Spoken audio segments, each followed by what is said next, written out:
just put new batteries in.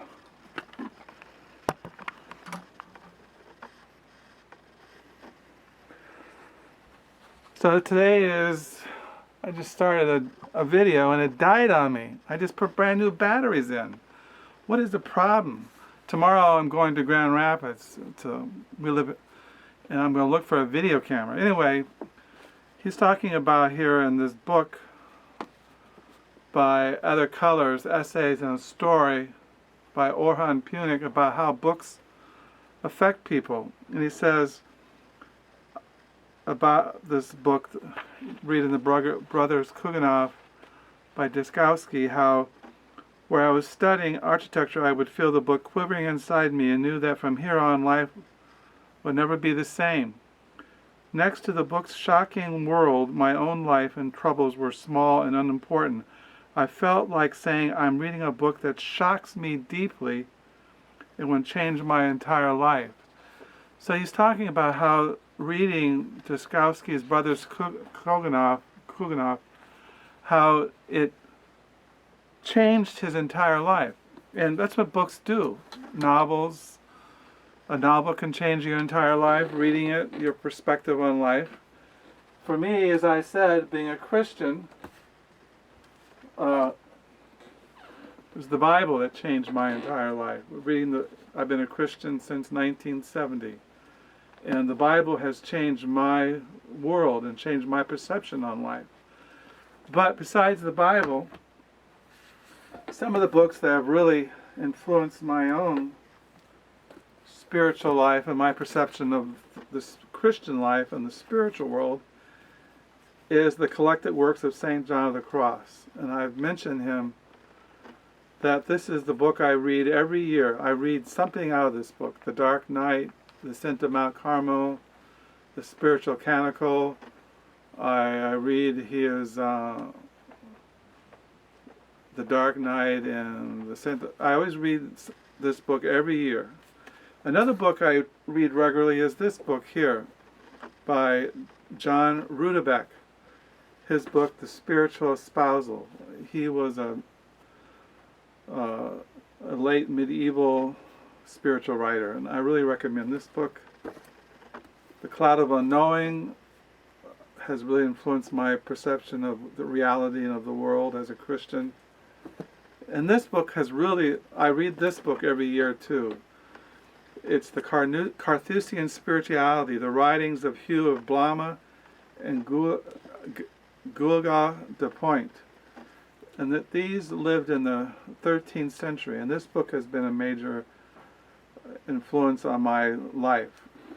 So I wanted to mention that because books do change how you your perception of the world and of reality and how you experience life, and that you're always changed. Books can do that, and for me, these books have been a major influence in my own spiritual life. If I was to see this house go up in flames, I would take these books and my Bible. Nothing else would I take out of here, or maybe family photos or documents, things like that. But as far as books, these are the books I would take. And the reason why is because for me, the spiritual life is one of prayer. Not only a life of loving service to God and to people, but it's also a life of contemplation and prayer. And these men are the ones who really, I think, have written the best directions on the life of prayer. Now, they were written for monastics, but you can apply them in a basic way to the Christian life. And that's what I do. But like I said, I go by the Bible and I interpret everything, these books by the Bible. These are men. What they've written is not, the total, absolute, pure truth. But you can learn. For me, I've been blessed by these men, and I just want to say that. As far as books, I got a bunch of books this week, and I got Philip Roth, Every Man at a Thrift Store. I got this book, a novel by Reynolds Price, The Promised Rest. I got a book by Joe Hill, his short stories, 20th Century Ghost. I have another book of his, this book by Joe Hill. I got this book at a thrift store, The Pope Who Quit, True Medieval Tale of Mystery, Death and Salvation by John M. Sweeney.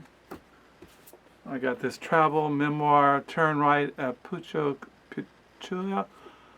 Recovering the Lost City One Step at a Time by Mark Adams. Another book by Elizabeth Gerbert, Pilgrims, Short Stories.